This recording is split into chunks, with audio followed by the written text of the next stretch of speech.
Have you noticed that Disney's been making a lot of live-action remakes recently?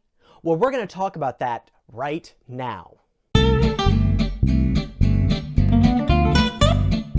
Hi, I'm Jim Spangler, the Goofy Guy, and if you like talking about and learning about Disney, then you're in the right place. Make sure you hit that subscribe button and the bell notification icon below to be notified whenever I upload a new video. We all have our favorite Disney animated classic films. They're the films that we stop to watch no matter what we're doing if we see them. If they're on TV, if we're walking past a bank of TVs in a store, we'll stop for at least a moment or two to watch our favorite animated films. And there are a lot of them out there. I mean, from Snow White clear through to Frozen 2. Some really great animated films have been made by Disney. Classics in the film world. But have you noticed that they're making a lot of live remakes? And it started with Cinderella and Beauty and the Beast and has just moved on from there. And if I'm being perfectly honest, it really goes back to 101 Dalmatians when they made that first live-action remake. We all have our favorite Disney animated film. You know the ones. They're the ones that we will stop and watch no matter what we're doing. If it's on our television at home, or if it's on the big bank of televisions at a store. We'll stop and take a look for at least a minute to watch our favorite animated movie.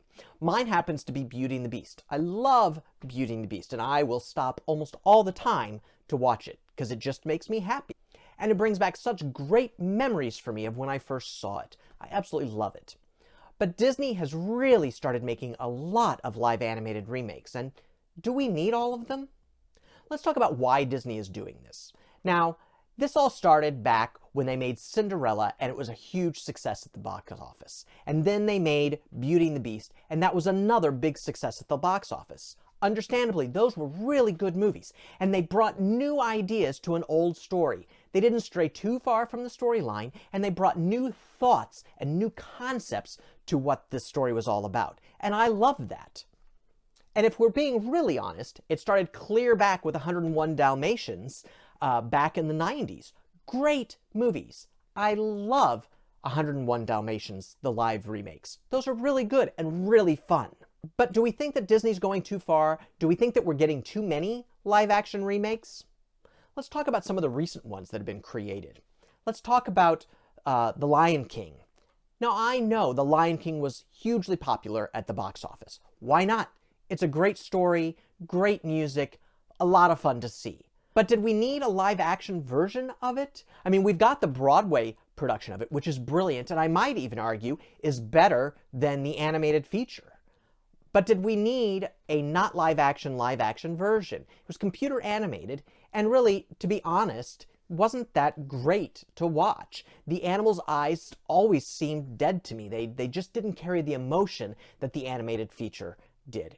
And why would they? Animals' eyes are not as expressive as human eyes. And when you make an animated feature, you make those eyes more human so that we can relate more to them.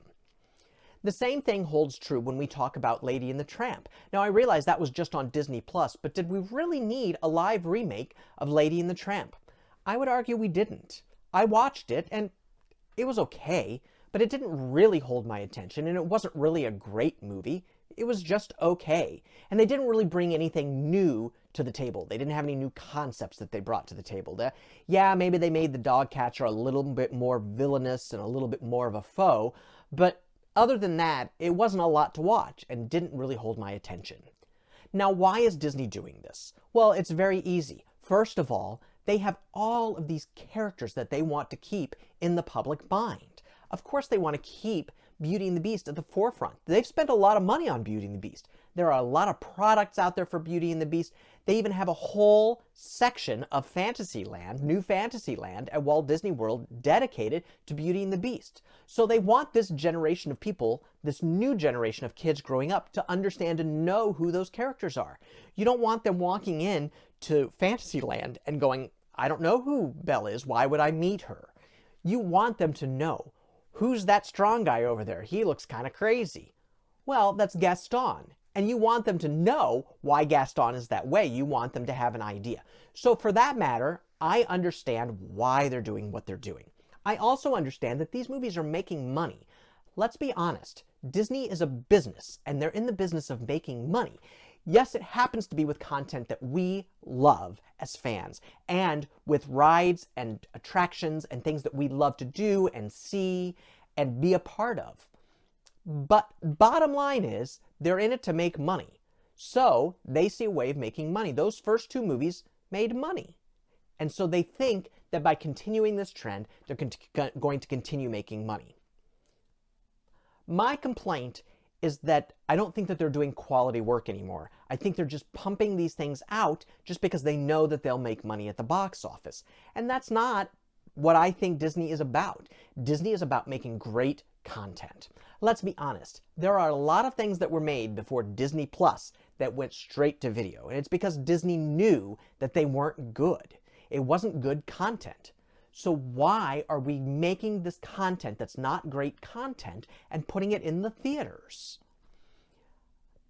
In my opinion, it really kind of degrades the Disney brand, that we're starting to make very mediocre films that are stories that we already know.